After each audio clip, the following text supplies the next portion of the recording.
Φίλες και φίλοι, καλησπέρα σας. Εδώ στη φιλόξενη συχνότητα του Κρήτη FM, κάθε Τρίτη στις 6, παρακολουθείτε την εκπομπή «Στην υγειά σας», μια εκπομπή που προσεγγίζει τον άνθρωπο ολιστικά, δηλαδή σαν σώμα, σαν πνεύμα και σαν ψυχή. Παρουσιάζει η Γεωργία Κατσογριδάκη, διαιτολόγος, διατροφολόγος, και μπορείτε να επικοινωνείτε με την εκπομπή στο 697 27 20 32 8 και στο info@katsogridaki.gr για παρατηρήσεις, κρίσεις και σχόλια. Σήμερα λοιπόν θα καλωσορίσω έναν καλεσμένο ιδιαίτερο που τον εκτιμώ πολύ και μελετώ το έργο του εδώ και πάρα πολλά χρόνια, τον Δόκτωρ Νικόλαο Λιάπη. Καλησπέρα σας και καλωσορίσατε. Καλησπέρα σας, καλώς σας βρήκα. Ευχαριστώ Να, πάρα πολύ για την πρόσκληση, κύριε Ζωγραφιδάκη. να είστε καλά και σας ευχαριστώ για την ταχύτατη και θερμή αποδοχή. Να πούμε λίγα λόγια για σας. Είστε μηχανολόγος μηχανικός, αλλά έχετε κάνει διδακτορική διατριβή στη χημική μηχανική. Οι κύριοι τομείς εξειδίκευσης είναι τα καύσιμα και τα λιπαντικά, η διαχείριση δεξαμενόπλων, τα logistics και τα βιοκαύσιμα. Έχετε ένα πολύ πλούσιο βιογραφικό που έχετε ασχοληθεί για περισσότερο από 30 χρόνια σε διευθυντική θέση βέβαια στον τομέα της ενέργειας. Έχετε συνεργαστεί με την Ελληνόιλ, έχετε μεγάλη εμπειρία στη διαχείριση έργων και επιβλέπετε έργα και σχεδιασμούς και κατασκευή μονάδων παραγωγής biodiesel, αποθηκών καυσίμων, κατασκευή και σχεδιασμό και κατασκευή δεξαμενόπλων. Και από ό,τι μου είπατε τώρα, είσαστε σε μια διαδικασία που επιβλέπετε έργα ή είσαστε στη συμβουλευτική για μια πράσινη, εν πάση περιπτώσει, διάσταση στη διαχείριση του καυσίμου, από ό,τι κατάλαβα, από τη συζήτησή μας.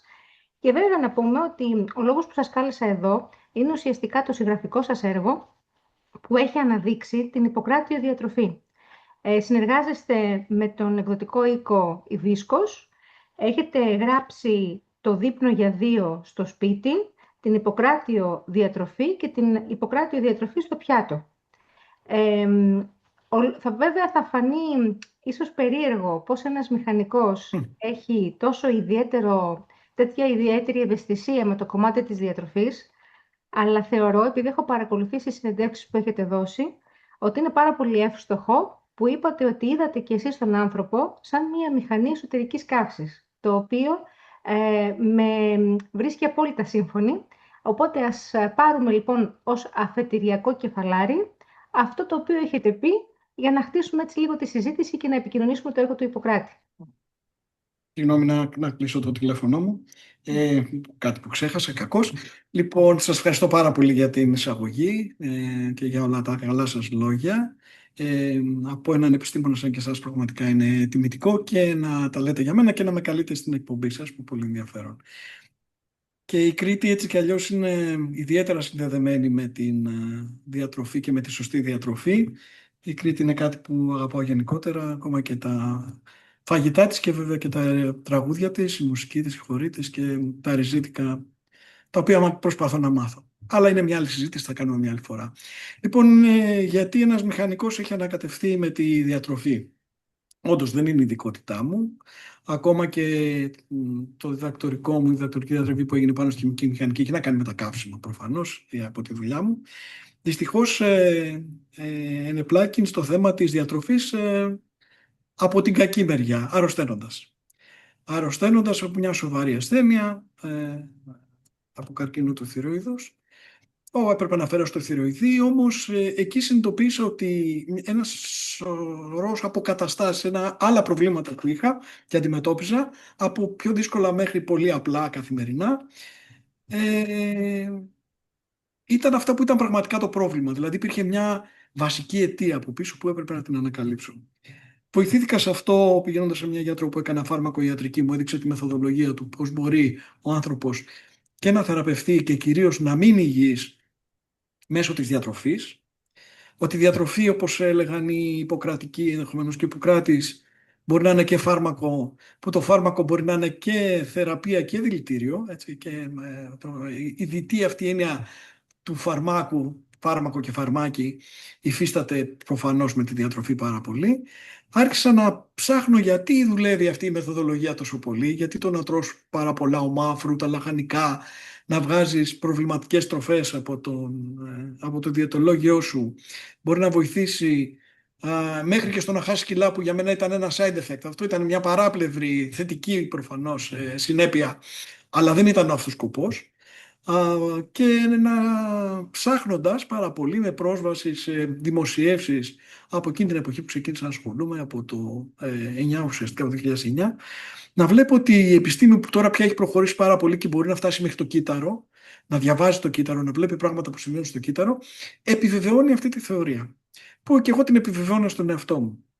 Αυτό ήταν και ο λόγος που με οδήγησε τελικά στο να γράψω το πρώτο μου βιβλίο, την Ιπποκράτειο Διατροφή, προσπαθώντας, αν θέλετε, και να βάλω σε μια τάξη τις γνώσεις που αποκτούσα μελετώντας πάνω στο θέμα, και εμπειρικά πάνω στο σώμα μου, θέλω να πω, αλλά και θεωρητικά από αυτά που διάβαζα, αλλά και να προσπαθήσω να περάσω αυτή τη γνώση και στους συνανθρώπους μου, γιατί έβλεπα ότι μπορεί να λειτουργήσει θεραπευτικά. Και είπα, όχι μόνο σε δύσκολες καταστάσεις όπως είναι οι αυτοάνωσες παθήσεις, αλλά και σε πολύ απλές που μπορεί να είναι ο καθημερινός πονοκέφαλος, το στομάχι, το βάρος, η τάση στο να πάει κάποιος σε διαβήτη τύπου 2, που είναι μια από τις δύσκολες καταστάσεις της σημερινής εποχής, λόγω κυρίως του τρόπου ζωής, του καθιστικού και της υπερφαγίας, θα το έλεγα, σε θερμίδες.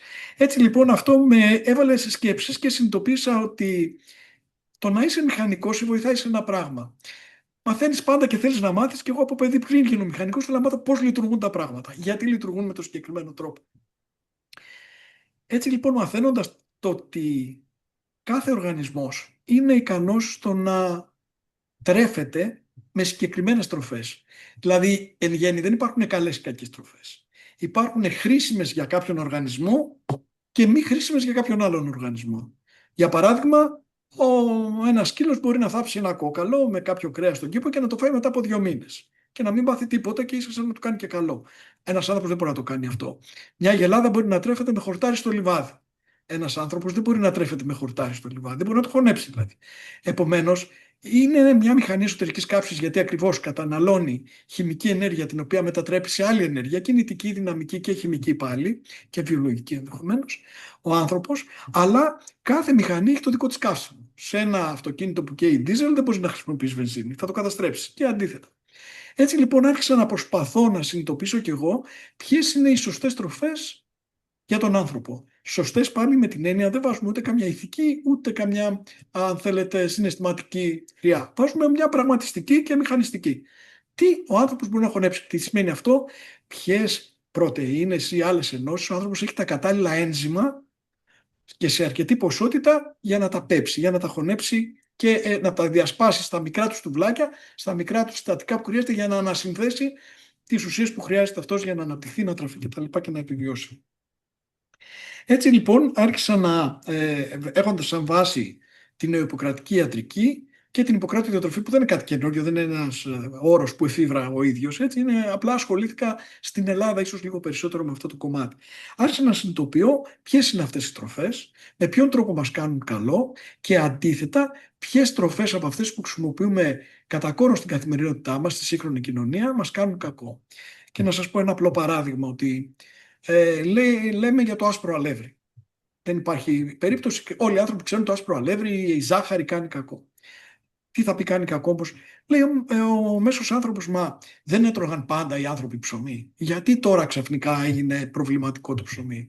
Θα τους πω ότι πρώτον, οι άνθρωποι τρώνε ψωμί όπως αντίστοιχα πίνουν, καταναλώνουν γαλακτοκομικά εν γέννη τα τελευταία 9.000 χρόνια, όχι πιο παλιά, αλλά παρόλα αυτά δεν έτρωγαν αυτό το ψωμί.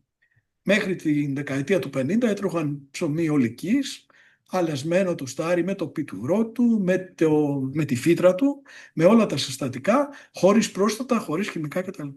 Άρα το ψωμί που τώρα τρώμε, που είναι τρομερά επεξεργασμένο, δεν έχει σχέση με το ψωμί που έτρωγε ο κόσμος πριν από 50 χρόνια, και βέβαια οι ποσότητες με τις οποίες τρώμε δεν ήταν ίδιες. Έτσι λοιπόν, φτιάχνουμε ένα πάζλ που λέμε ότι υπάρχουν κάποιες τροφές που η τροφή θα πρέπει να πούμε ότι είναι ισχυρότερος περιβαλλοντικός παράγων που επηρεάζει την υγεία μας. Όχι ο μόνος φυσικά, αλλά ίσως ο ισχυρότερος. Υπάρχουν κάποιες τροφές λοιπόν που δεν μας κάνουν καλό σε μεγάλες ποσότητες και σε τακτική χρήση, για να είμαστε ακριβείς, γιατί ο άνθρωπος έχει μεγάλες ανοχές. Υπάρχουν όλες που μας κάνουν καλό. Η λογική λοιπόν είναι να υποκαθιστούμε τροφές προβληματικές με τροφές χρήσιμες. Άρα δεν είναι μόνο να πούμε ότι θα κόψω τα πάντα και δεν θα τρώω τίποτα, πάλι δεν θα είμαστε υγιείς έτσι, αλλά πρέπει να υποκαταστήσουμε για παράδειγμα την τακτική χρήση καφέ, να πω αυτό που στενοχωρεί τους περισσότερους γνωστούς μου, την τακτική χρήση καφέ με την σποραδική χρήση καφέ έτσι, και την τακτική χρήση βοτάνου. Που τα βότανα και εύγευστα είναι, τα αφεψίματα δηλαδή από βότανα, και όλα μας κάνουν καλό. Το πιο απλό είναι το τσάι του βουνού που δεν μας κάνει, μαλωτήρα που λέτε στην Κρήτη, που δεν κάνει και τίποτα φοβερό, αλλά όλα τα υπόλοιπα κάνουν μόνο καλό.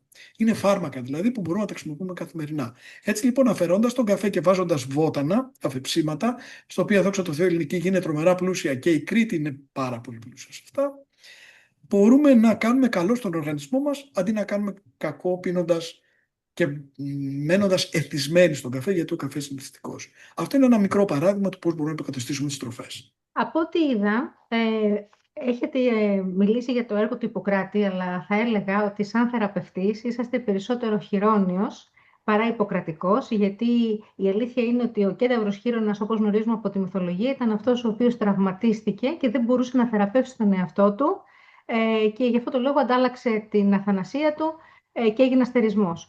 Οι ιπποκρατικοί θεραπευτές, όπως τους ξέρουμε τώρα που είναι οι γιατροί, είναι αυτοί οι οποίοι εκπαιδεύονται σε γνώσεις και μπορούν να θεραπεύσουν κάποιον άλλον να γίνει καλά, χωρίς να είναι απαραίτητο οι ίδιοι να νοσούν. Εσείς μάλλον έχετε συγκεράσει και τα δύο. Και η διερευνητική σας φύση, όπως περιγράψετε, ήταν αυτή η οποία σας οδήγησε να κινηθείτε αιτιοκεντρικά και όχι συμπτωματοκεντρικά, για να μπορέσετε να λύσετε το θέμα της υγείας σας. Και αυτό είναι το σωστό. Θα σταθώ λοιπόν στο κομμάτι της εξατομίκευσης, που λέτε να δούμε ο καθένας μας από τη λίστα των τροφών που καταναλώνει ποια είναι η κατάλληλη και ποια δεν είναι τόσο κατάλληλη, γιατί επηρεαζόμαστε από τα διατροφικά trend. Δηλαδή, εγώ πίστευα πάντα και σαν διατροφολόγος ότι δεν είναι όλοι κατάλληλοι για να κάνουν την χορτοφαγική διατροφή ή χρειάζονται μία προσαρμογή. Κάτι το οποίο γίνεται συνήθως overnight, δηλαδή πολύ παρορμητικά αποφασίζουν, γιατί τους έχουν πείσει κάποια επιχειρήματα να γίνουν. Αυτά όμως θέλουν μια προσαρμογή. Και επειδή ξέρω ότι στο έργο σας μιλάτε στο ότι ο άνθρωπος είναι κατασκευασμένος για να είναι πιο κοντά στην ομοφαγία, θέλω να μου πείτε πώς μπορεί να γίνει σιγά σιγά η σύζευξη, γιατί δεν είμαι σίγουρη ότι μπορεί να το κάνει κάποιος απότομα, συνηθισμένος από τις επεξεργασμένες τροφές που τρώει και από το lifestyle το δυτικό. Είπατε για τον καφέ, σε σύγκριση με τα βότανα, και θα συμφωνήσω, γιατί ο κάθε χώρος, στο γεωγραφικό πλάτος και στο γεωγραφικό μήκος που βρίσκεται ο κάθε άνθρωπος, παράγει τα αντίστοιχα βότανα που είναι κατάλληλα για να τον υποστηρίξουν σαν σώμα. Γι' αυτό το λόγο και ο καφές βρίσκεται σε άλλα κλίματα που είναι απαραίτητο να γίνεται μια αγιοδιαστολή για να μπορούν να αποδίδουν οι άνθρωποι. Εδώ έχουμε τα βότανα της ελληνικής φύσης που υποστηρίζουν τις ανάγκες για το δικό μας το κλίμα. Οπότε πάνω σε αυτό θέλω να μου πείτε, γιατί δεν είναι γνωστό, ότι πρέπει να γίνει και μία μετάβαση, και είμαι σίγουρη ότι και εσείς σαν άνθρωπος κάνατε μία μετάβαση από τη μία άκρη στην άλλη. Δεν έγινε overnight η ομοφαγία, έτσι δεν είναι? Είναι προφανές αυτό που λέτε, είναι πολύ λογικό, είναι δύσκολη μετάβαση.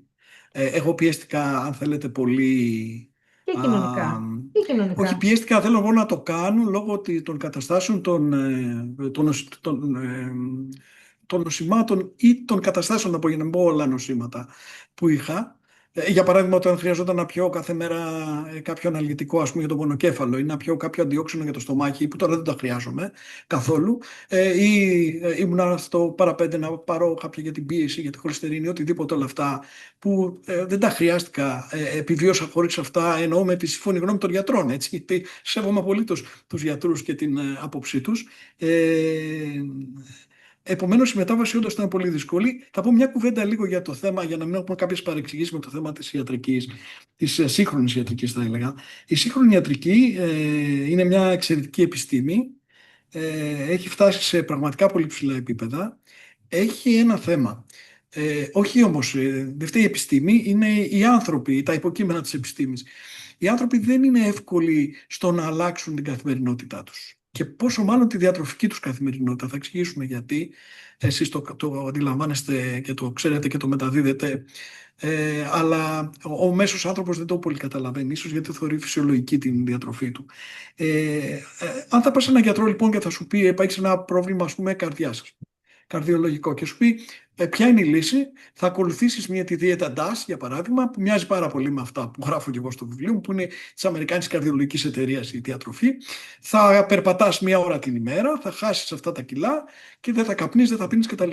Το πιο πιθανό είναι ότι το 80%, το 70% δεν ξέρω των ανθρώπων δεν θα κάνουν τίποτα από όλα αυτά, θα περιμένουν να πάρουν ένα χάπι για να συνεχίσουν τον κακό για αυτούς τρόπο ζωής τους. Επομένως και ο γιατρός τι θα κάνει? Αναλαμβάνει μια ευθύνη. Δεν μπορεί να πει σήκω, φύγε χωρίς να σου δώσω τα αντίστοιχα φάρμακα.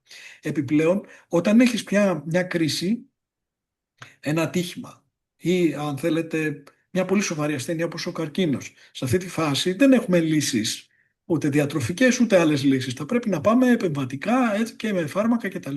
Προσπαθώντας να επιμικρύνουμε τη ζωή και να δώσουμε και μια ποιότητα ζωής στον ασθενή.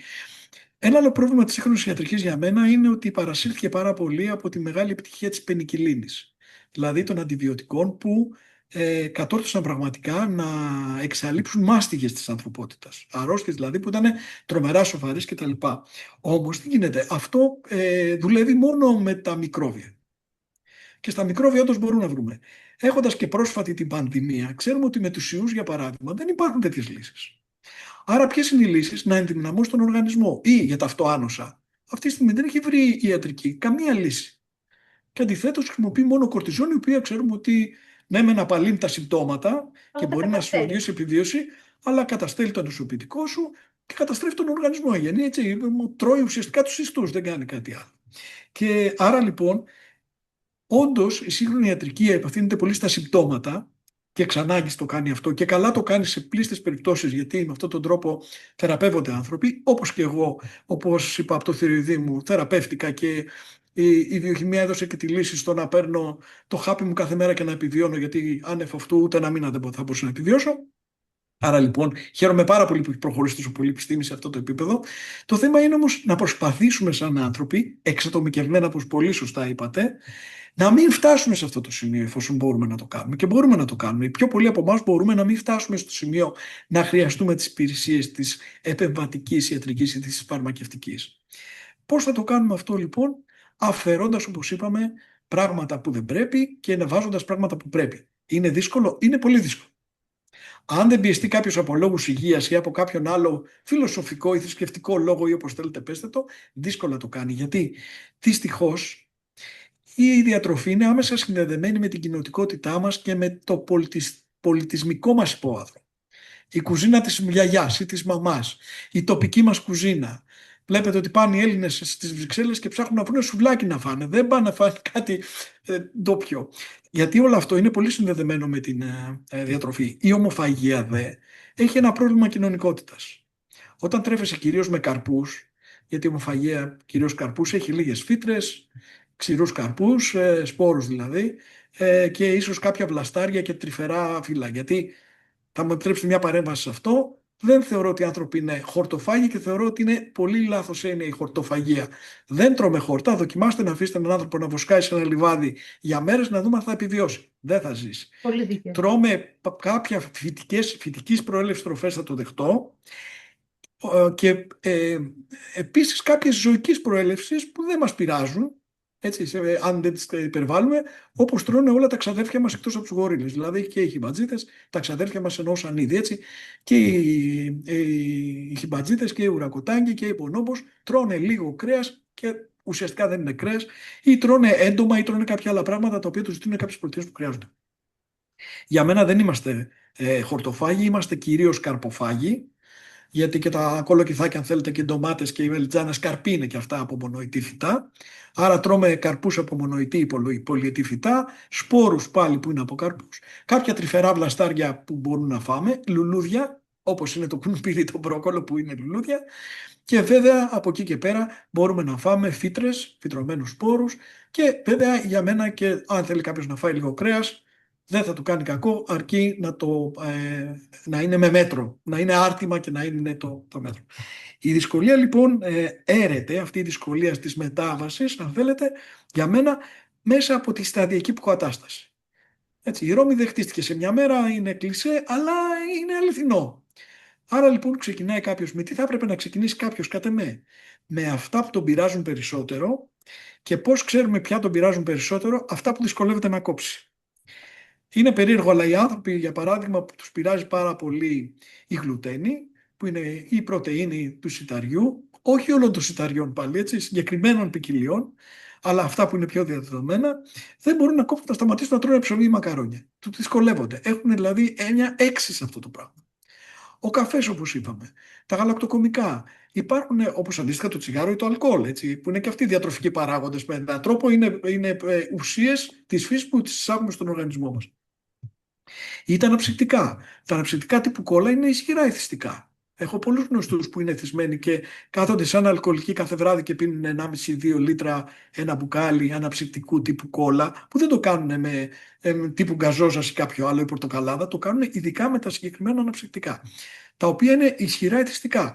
Είναι δεδομένο, και επειδή το έχω μελετήσει από τους γνωστούς μου, πάλι σας λέω ότι τα συγκεκριμένου τύπου αναψυκτικά, όταν φτάνουν σε αυτό το σημείο εθισμού, δημιουργούν και σοβαρά προβλήματα. Όλοι αυτοί οι άνθρωποι έχουν σοβαρές αλλεργίες και άλλου είδους προβλήματα μέχρι και καρκίνο. Επομένως, πρέπει να δει ο άνθρωπος τι είναι αυτό που τον πειράζει, που τον φουσκώνει, να παρατηρήσει δηλαδή το σώμα του. Το σώμα μας τα λέει όλα, αρκεί να τον αφήσουμε το σώμα ελεύθερο να μας μιλήσει εισαγωγικά. Άρα λοιπόν, αν εμένα με πονάει κάθε μέρα το στομάχι μου και σταματήσω για 1 μήνα τον καφέ και δω ότι δεν με πονάει το στομάχι μου, ή το αλκοόλ, ή τα γλυκά, ή οτιδήποτε άλλο είναι αυτό που κάνω για να μην δαιμονοποιήσω το καφέ, λοιπόν, βλέπω ότι από εκεί πρέπει να ξεκινήσω. Μετά τα άλλα είναι πιο εύκολα. Και σταδιακά να υποκαθιστώ, να μην κόβω, να υποκαθιστώ. Αυτό είναι πιο εύκολο. Άρα λοιπόν, αν πούμε ότι το δεκατιανό μας ή το πρωινό μας, εκεί που θα τρώγαμε αυτό που λέει άλλο κοινό, ένα τοστάκι, δηλαδή άσπρο ψωμί, μια φέτα από τυρί αγελάδας, που η καζεΐνη της είναι ένα σημαντικό πρόβλημα από τις συγκεκριμένες αγελάδες πάλι, και μια φέτα λαντικού, το οποίο θα έχει νητροζαμίνες, οι οποίες ξέρουμε ότι είναι καρκινογόνες, αλλά τις βάζουμε στα λαντικά γιατί προτιμούμε να πεθάνουμε αργά από καρκίνο παρά γρήγορα από αλαντίαση, και ένα ποτήρι γάλα γελαδινό, ομογενοποιημένο κτλ. Αυτό δεν είναι υγιεινό πρωινό. Μπορείς λοιπόν να πεις ότι θα βάζω ψωμί ολικής, 100% ολικής. Θα μπορώ να βάζω μόνο μια καλή πίρτα τυρί, για παράδειγμα, ή να μην βάζω τυρί, ή να χρησιμοποιώ ταχίνι με μέλι αντιστοίχως. Να φάω ντομάτα με παξιμάδι. Πράγματα που υπάρχουν. Αυτά γράφω και κυρίως στο δεύτερο βιβλίο μου, που το έγραψα γιατί ένας φίλος μου είχε διαβάσει το πρώτο, πολύ φίλος μου λέει: πολύ ωραία όλα αυτά που λες στο πρώτο, αλλά εγώ να σας πω την αλήθεια, βαριά μου λέει να τα διαβάζω. Έχεις τίποτα να το βάλω στο ψυγείο μπροστά και να ξέρω ότι πρέπει να μαγειρέψουμε? Έκατσα λοιπόν και έγραψα όλες τις συνταγές που έφτιαχνα, αλλά και κάποιες ακόμα που τις δοκίμασα στον καιρό μαζί με βάση διαιτολόγιο, για να γίνεται αυτό σιγά. Για παράδειγμα, το να τρώμε περισσότερα λαδερά, που τα έχουμε και στην Ελλάδα εύκολα και μας αρέσουν και έχουμε και πρώτη ύλη άφθονη και φρέσκια και καλή, είναι πολύ εύκολο. Το να βάζουμε στα λαδερά, στα περισσότερα από αυτά, στα φασολάκια, στον αρακά για παράδειγμα, το λάδι στο τέλος του μαγειρέματος, σημαίνει στο τέλος έχουμε ένα πολύ υγιεινό φαγητό, μπορεί να μην είναι νομό, είναι όμως καλομαγειρεμένο, δεν έχει πρωτεΐνες δύσπεπτες, δεν έχει, ας πούμε, από τα λάδια πολυμερή, πολυαρωματικούς υδρογονάνθρακες, οτιδήποτε φτιάχνει ένα καμμένο λάδι κτλ. Και λέω για το καμένο λάδι, γιατί κάνω μια δοκιμή πάντα και στα σεμινάρια αλλά και στους φίλους, όταν λέμε για τα τηγανιτά ή οτιδήποτε. Λέω, αν πάρετε και τηγανίσετε ψάρια, πατάτες, οτιδήποτε στο τηγάνι και τα βγάλετε, το λάδι που θα μείνει στο τηγάνι θα το ρίξετε στη σαλάτα? Όλοι με κοιτάνε με τρόμο. Όχι βέβαια. Δεν θα το βάλετε στη σαλάτα το φάτομο. Πώς το τρώτε μέσα στο φαγητό όμως? Στην τηγάνιτη πατάτα κτλ. Υπάρχουν λοιπόν κάποια τέτοια πράγματα, όπως να καταλάβει ο άνθρωπος τι είναι ο γλυκαιμικός δείκτης.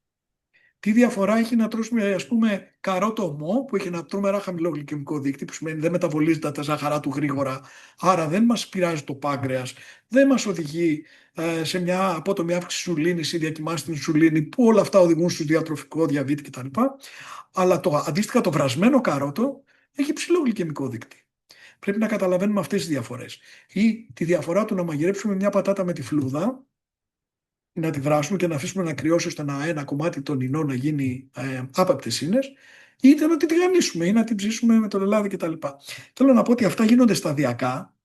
Καταλαβαίνουμε, πρέπει να μελετήσουμε και πρέπει να πάρουμε την υγεία στα χέρια μας.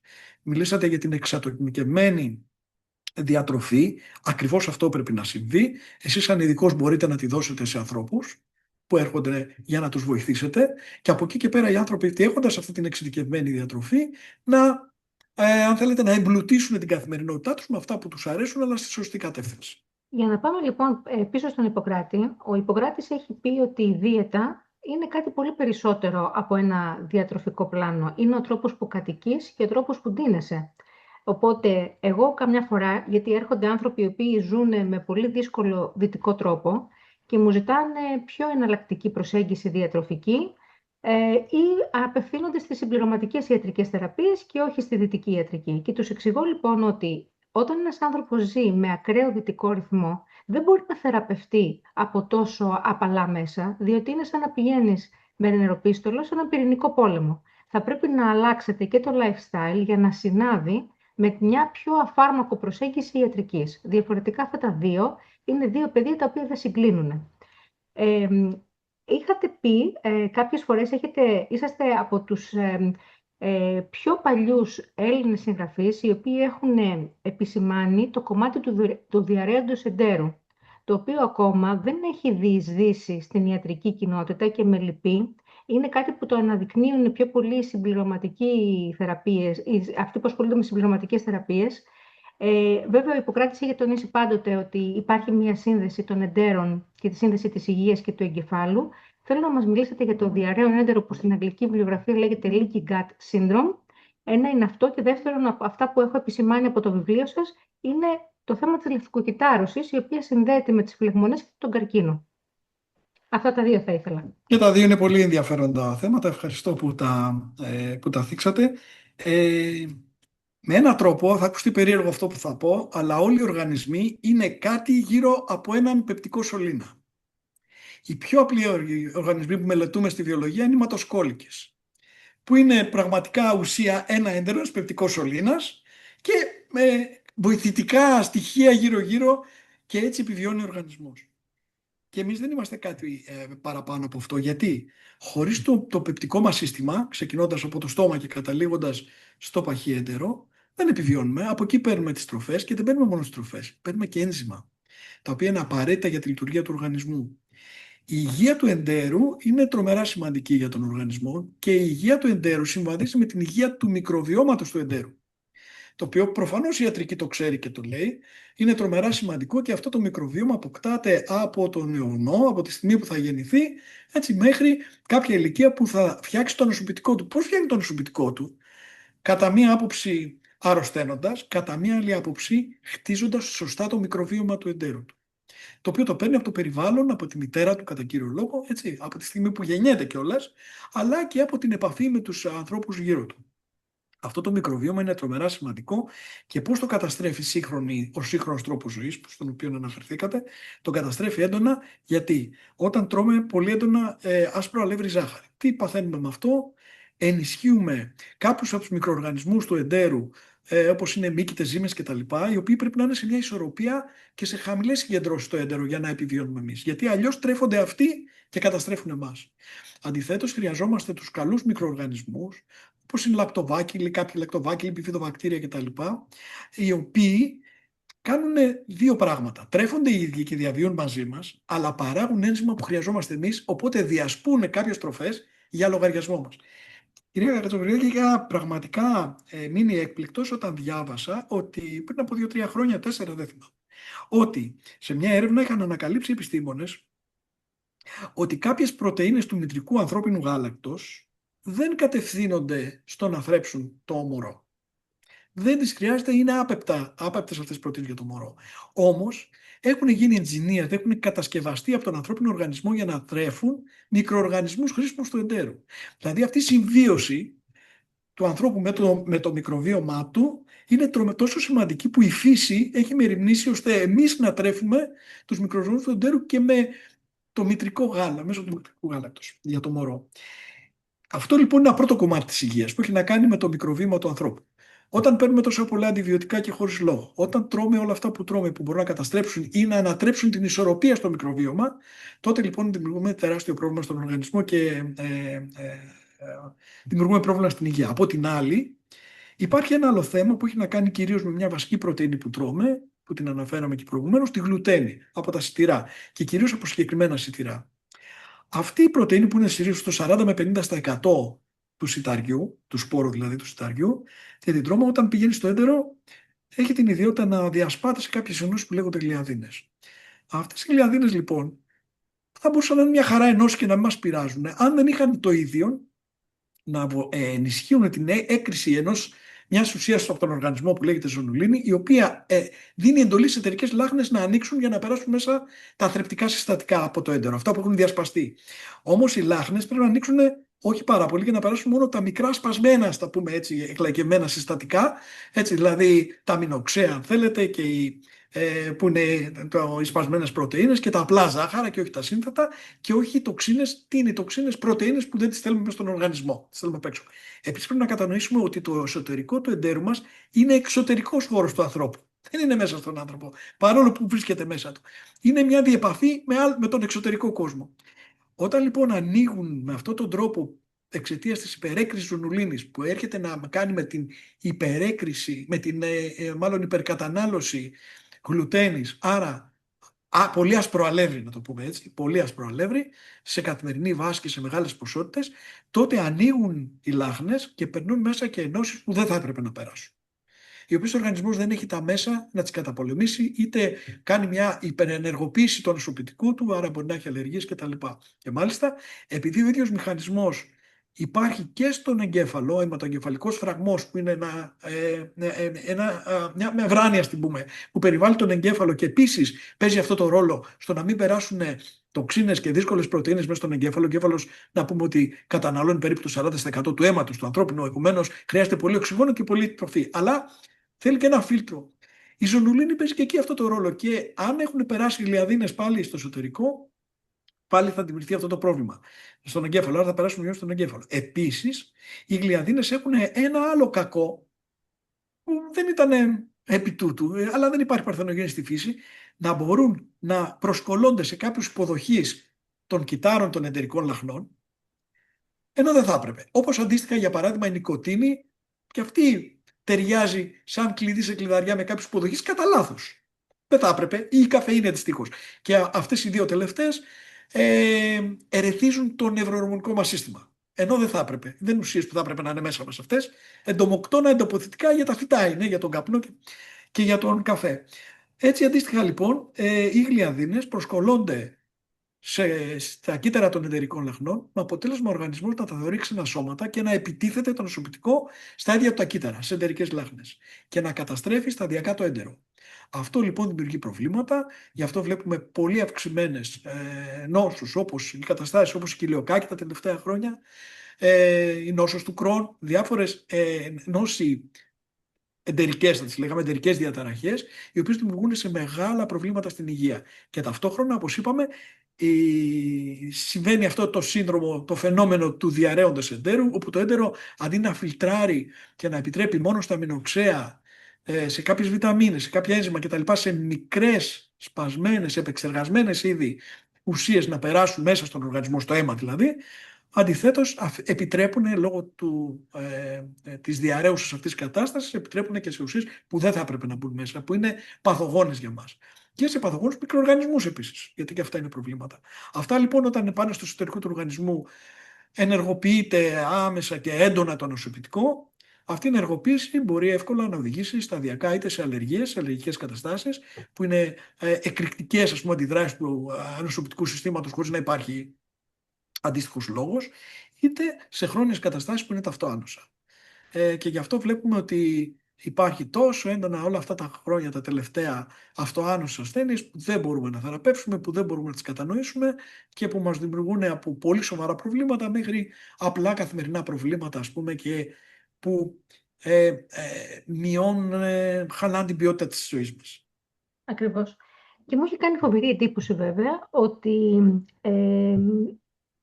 πολλές φορές όταν μερικοί άνθρωποι έχουν την δυσφορία αυτή και όλα τα συμπτώματα τα βαφτίζουν με τον όρο ευερέθιστο έντερο, μερικές φορές είναι κακή η ισορροπία του μικροβιώματος, το οποίο δεν έχει τακτοποιηθεί. Φοβάμαι ότι πολλές φορές παίρνουν λάθος προβιωτικά, γι' αυτό το λόγο και δεν τα πιστεύουν, και δεν έχουν προχωρήσει και στην θεραπεία του εντέρου, η οποία γίνεται και διατροφικά, αλλά υπάρχουν ευτυχώς και πολλά συμπληρώματα γι' αυτό. Έτσι είναι. Κοιτάξτε, με σας διέκοψα. Όχι, δεν με διέκοψατε καθόλου. Και Ναι. ήθελα να μου πείτε αν έχετε βρει μέσα στην βιβλιογραφία και κάποιες τροφές, οι οποίες πέρα από ερεθιστικές, να δώσουμε μια ιδέα, είναι και θρεπτικές για τα έντερα. Βεβαίως, βεβαίως. Ε, να πούμε πρώτα απ' όλα πάνω σε αυτό που λέτε ότι τα προβιωτικά που θα αγοράσει κάποιος στο φαρμακείο είναι μια χαρά, αλλά έχουν από 2 έως 10 στελέχη. Εννοούμε συγκεκριμένο είδη μικροοργανισμών σε κάποιους πληθυσμούς.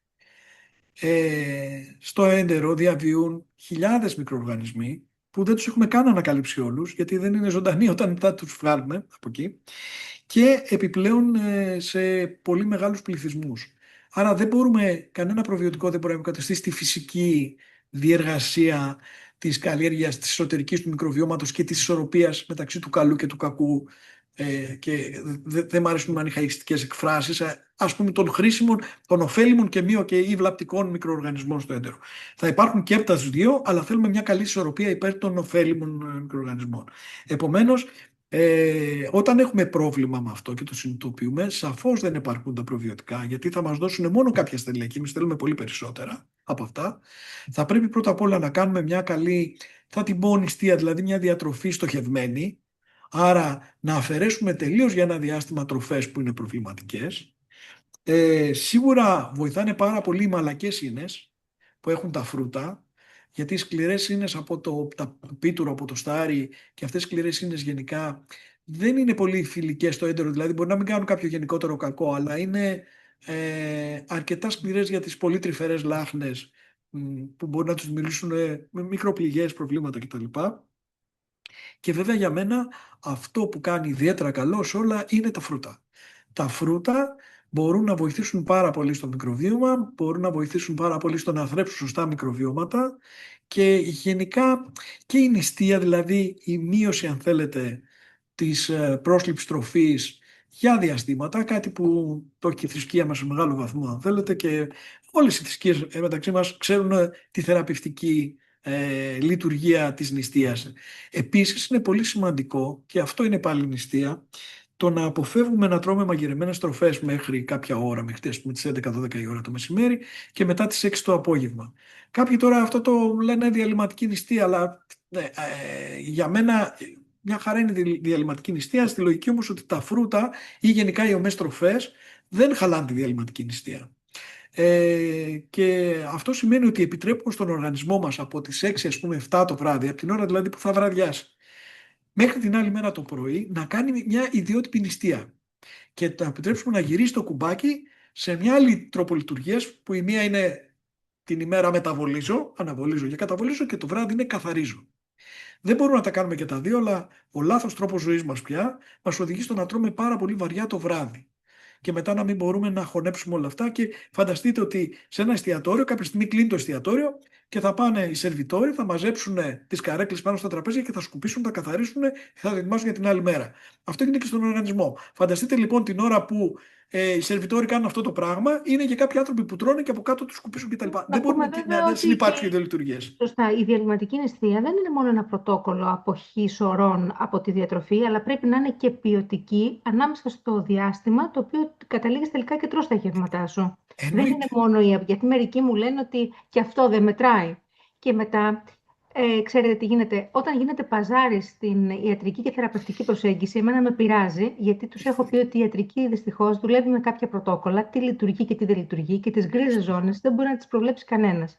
Οπότε κάτι το οποίο είναι εκτός πρωτοκόλλου και νομίζεις εσύ ότι το φέρνεις στα μέτρα σου, δεν γίνεται να τα φέρνεις και όλα στα μέτρα σου, πρέπει να ακολουθήσεις την πεπατημένη. Και αφού πια είσαι σίγουρος γι' αυτό, να το εξατομικεύσεις. Αλλά στην αρχή πάμε με μία νόρμα η οποία να έχει ένα κανόνα. Δεν σημαίνει ότι τρως μέσα σε αυτό το παραθυράκι οτιδήποτε καλό υπάρχει χωρίς διάκριση, ας πούμε. Είναι και αυτό ένα σημαντικό κομμάτι. Ήθελα να μου πείτε για τη λευκοκυτάρωση.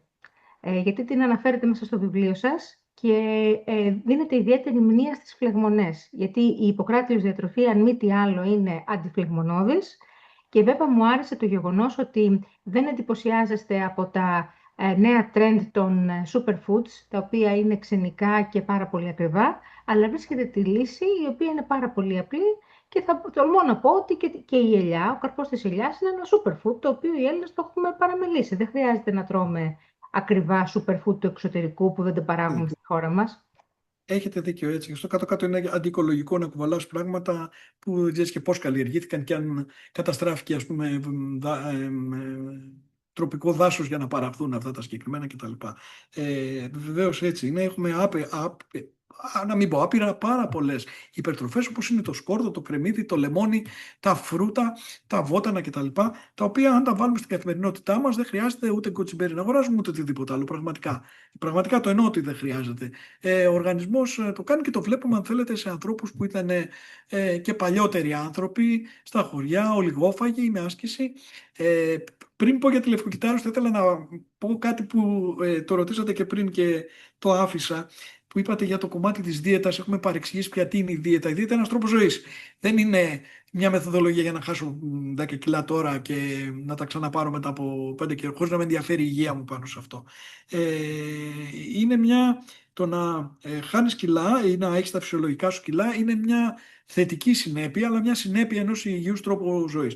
Και ο τρόπος ζωής δεν έχει να κάνει μόνο με τη διατροφή, έχει να κάνει με την άσκηση, έχει να κάνει με την επαφή με τον ήλιο, με το φως δηλαδή, για να μπορούμε να φτιάχνουμε βιταμίνη D και γενικά να μας κάνει καλό, και με τις υγιείς ανθρώπινες σχέσεις, που είναι επίσης τρομερά σημαντικό να καλλιεργούμε. Με τον καλό ύπνο, με τον αερισμό των χώρων, με όλο γενικά έναν τρόπο ζωής που προσομοιάζει τον τρόπο ζωής που ζει φυσιολογικά ένας άνθρωπος και δεν έχει παρασυρθεί τα τελευταία χρόνια από τον τεχνικό μας, θα τον έλεγα, πολιτισμό, γιατί μόνο σε αυτό το κομμάτι προοδεύουμε πάρα πολύ, στα υπόλοιπα όχι τόσο πολύ.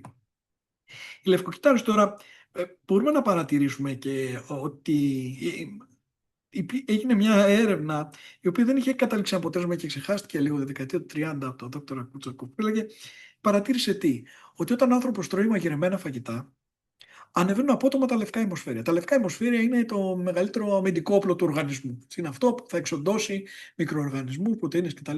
Θα επιτεθεί σε οτιδήποτε έχει εισαχθεί στον οργανισμό από ένα τραύμα ή με οποιοδήποτε άλλο τρόπο, και έτσι λοιπόν θα βελτιωθεί, ας πούμε, η υγεία του ανθρώπου. Παρατήρησε λοιπόν ότι με το μαγειρεμένο φαγητό ανέβαιναν πάρα πολύ τα λευκά κύτταρα στον οργανισμό, χωρίς όμως κάποια άλλη συνέπεια, και μετά από κάποιο διάστημα έπεφταν αυτά. Τι σήμαινε αυτό? Το μόνο που σήμαινε είναι ότι ο οργανισμός, επειδή πάντα είναι εκπαιδευμένος να είναι για εκατομμύρια χρόνια, όχι ο άνθρωπος σαν άνθρωπος, αλλά και όλοι οι πρόγονοι του ανθρώπου, να τρώνε μόνο μα. Η φωτιά είναι κάτι καινούριο για το Homo sapiens, αν θέλετε, και τα μαγειρεμένα τρόφιμα. Σημαίνει ότι ο οργανισμός στην αρχή δεν καταλαβαίνει ότι αυτό είναι τροφή. Καταλαβαίνει ότι είναι κάποιος εισβολέας. Βέβαια μετά, επειδή αρχίζει και τα διασπά, τα ένζυμά του στο στομάχι αρχικά και μετά στο έντερο, δεν συμβαίνει κάτι, άρα ξαναπέφτουν τα λευκά αιμοσφαίρια.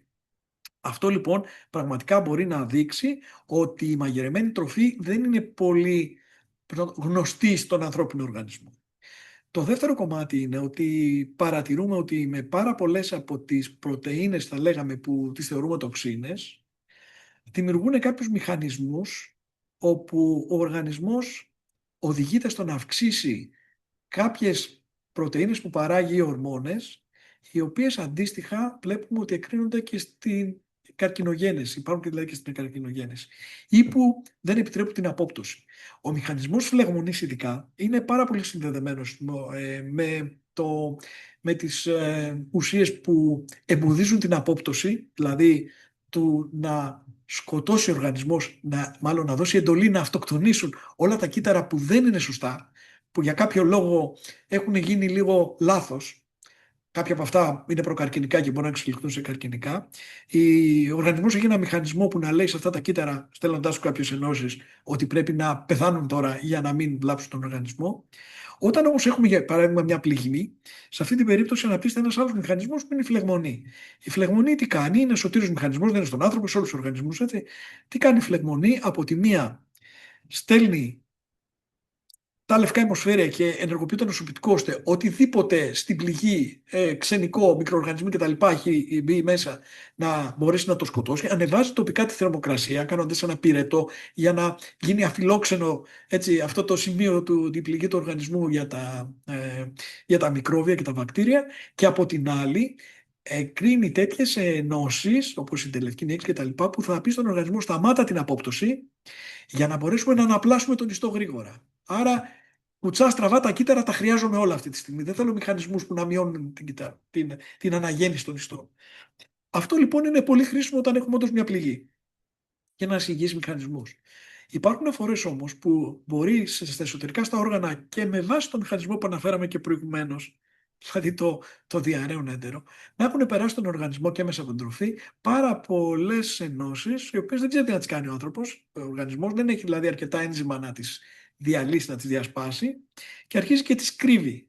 Τις χώνει κάτω από το χαλί. Πού είναι το χαλί αυτό? Κυρίως ο λιπόδης ιστός, γιατί οι περισσότερες αυτές οι ενώσεις είναι λιποδιαλυτές, οπότε τις βάζουμε στα λιποκύτταρα και έτσι το πάχος είναι και μια έμεση συνέπεια της τοξίνωσης, ή και σε διάφορα όργανα. Στο σηκώτη, για παράδειγμα, που καλείται να διασπάσει αυτές τις τροφές, αλλά δεν έχει αρκετά ένζημα να το κάνει. Μπορεί να τις αποθηκεύσει. Να τις αποθηκεύσει στη χολιδόκοκίστη, στη μορφή χολυστερίνης ή εκδόχων της χολυστερίνης ή οπουδήποτε αλλού. Κάποια στιγμή όμως, όταν οι τοξίνες αυτές γίνουν πάρα πολλές, ο οργανισμός αρχίζει και ενοχλείται και ενεργοποιεί το νοσοποιητικό. Δηλαδή, γιατί αισθάνεται ότι υπάρχει μια χρόνια εσωτερική φλεγμονή. Αυτή η φλεγμονή, επειδή ακριβώς είναι χρόνια, δημιουργεί και μια ήπια κατάσταση. Μπορεί να μην έχουμε πυρετό άμεσα, έτσι. Αλλά όμως υπερενεργοποιεί το ανοσοποιητικό.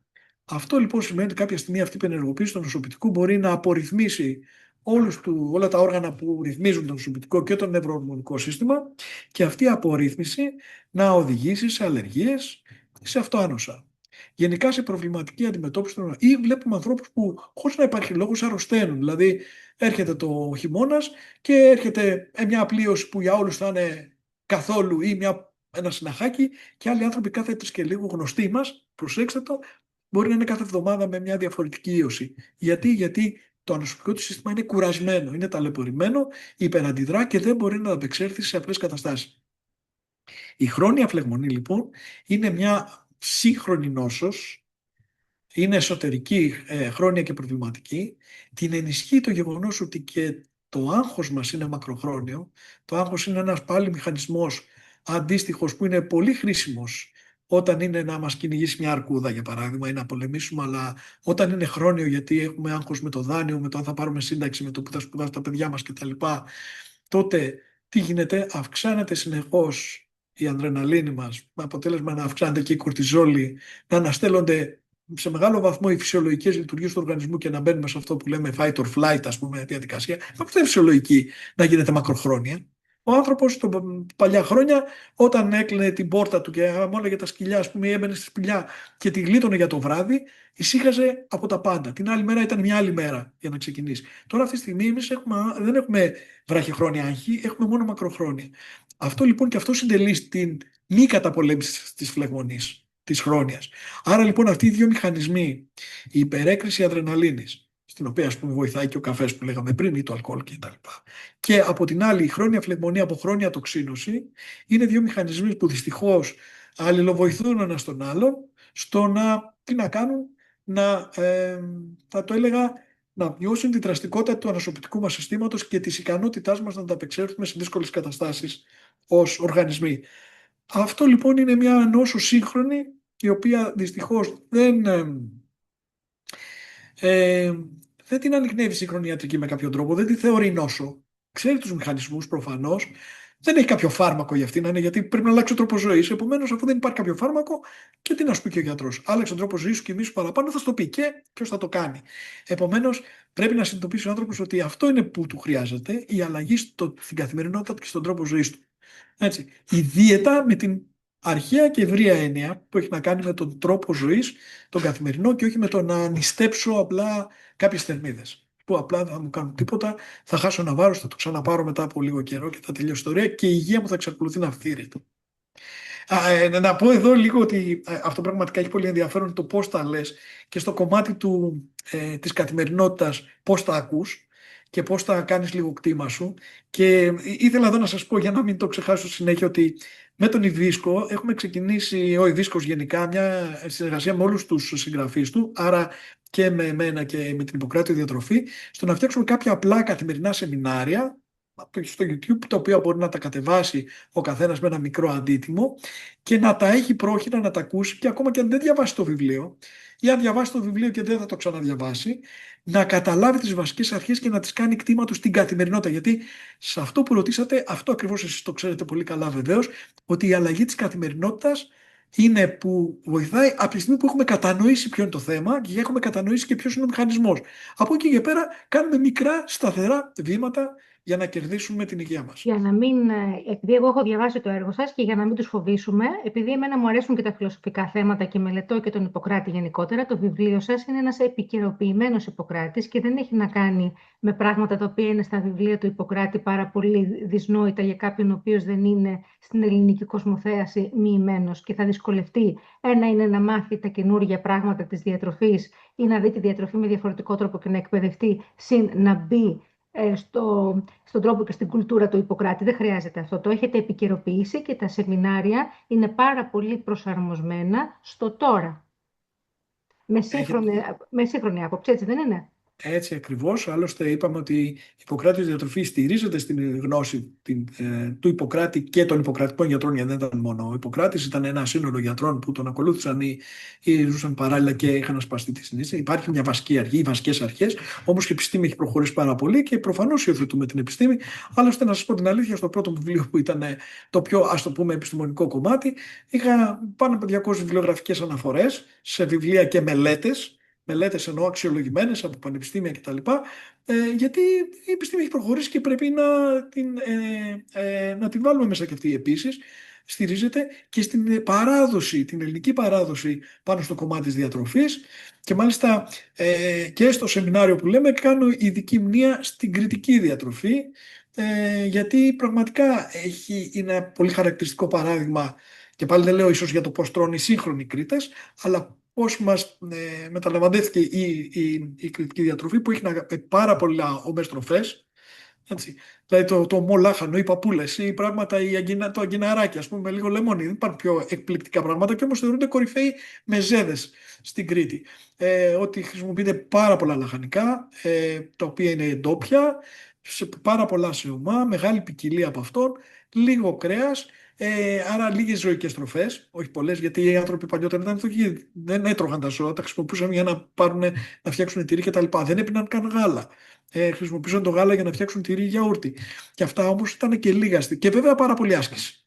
Πάρα πολύ καθημερινά, περπάτημα που είναι η καλύτερη άσκηση, κολύμπη κτλ. Επομένως, η σύγχρονη Ιπποκράτιος διατροφή βασίζεται σε τρεις, θα λέγαμε, πυλώνες. Ο ένας είναι οι αρχές της Ιπποκρατικής ιατρικής, η παράδοση η ελληνική και η μεσογειακή πάνω στη διατροφή και στον τρόπο ζωής και βέβαια η επιστήμη. Γιατί δεν μπορούμε να βασιστούμε σε αυτό όταν την έχουμε εξελίξει τόσο πολύ. Σωστά. Πολύ ωραία. Σας ευχαριστώ, κύριε Λιάπη. Να πούμε πάλι ότι είχαμε τον κύριο Νικόλαο Λιάπη εδώ προσκεκλημένο, ο οποίος είναι ο συγγραφέας της Ιπποκρατίου Διατροφής. Τα βιβλία του είναι διαθέσιμα από τις εκδόσεις η Βίσκος και εκεί θα βρείτε και τα σεμινάρια όχι μόνο του κυρίου Λιάπη αλλά και άλλων αξιόλογων συγγραφέων Ελλήνων και ξένων βέβαια, αλλά έχει ξεκινήσει η φιλοσοφία αυτή των σεμιναρίων από τους Έλληνες συγγραφείς από ό,τι παρατήρησα. Έτσι. Βέβαια και πρέπει να την παρακολουθήσουμε για να την ενθαρρύνουμε και να αναπαράγουμε τη γνώση αυτή και εύχομαι λοιπόν να αποτελέσει ένα αφοτεριακό κεφαλάρι και να το κάνουν και άλλοι εκδοτικοί οίκοι, γιατί είναι σύγχρονο και προσβάσιμο κατά κάποιο τρόπο όλο αυτό. Σας ευχαριστώ πάρα πολύ. Ήταν πολύ επικοδομητική η όλη μας κουβέντα και θα σας συγχαρώ γιατί γενικά οι μηχανικοί όταν μιλάνε για θέματα ιατρικά ή διατροφικά με έχουν εγωιτεύσει από τον πολύ δομημένο τρόπο με τον οποίο προσεγγίζουν το θέμα και στα βιβλία τους αλλά και στο λόγο τους. Οπότε συγχαρητήρια. Σας ευχαριστώ πολύ. Από εσάς ειδικά είναι πολύ τιμητικό να το ακούω αυτό. Ευχαριστώ πάρα πολύ. Ευχαριστώ πάρα πολύ για την πρόσκληση. Τα βιβλία διατροφής που έχουν γράψει οι μηχανικοί, θέλω να σας πω ότι είναι, τολμώ να πω, πολύ πιο δομημένα ακόμα και από αξιόλογους συναδέλφους διατροφολόγους. Είναι θέμα δομής για να γίνει και η κατανόηση, αυτό θέλω να πω. Και βοηθάει που το γράφετε εσείς, γιατί το έχετε εμπεδώσει τόσο καλά που μπορούν να το καταλάβουν και άλλοι άνθρωποι και να μοιηθούν στον χώρο της διατροφής. Εμείς καμιά φορά παρασυρώμαστε και νομίζουμε ότι όλοι τα ξέρουν όλα. Αλλά δεν είναι έτσι. Ευχαριστώ πάρα πολύ για τα καλά σας λόγια. Ευχαριστώ Σας πολύ ευχαριστώ για την πολύ και πρόσκληση. αναμένουμε να συνεχίσετε και το συγγραφικό σας έργο και να μας εκπλήξετε ευχάριστα και με νέο έργο στην πορεία. Ευχαριστώ πάρα πολύ. Ευχαριστώ πολύ. Να είστε καλά, καλό απόγευμα σε όλους. Γεια χαρά. Γεια σας, γεια σας.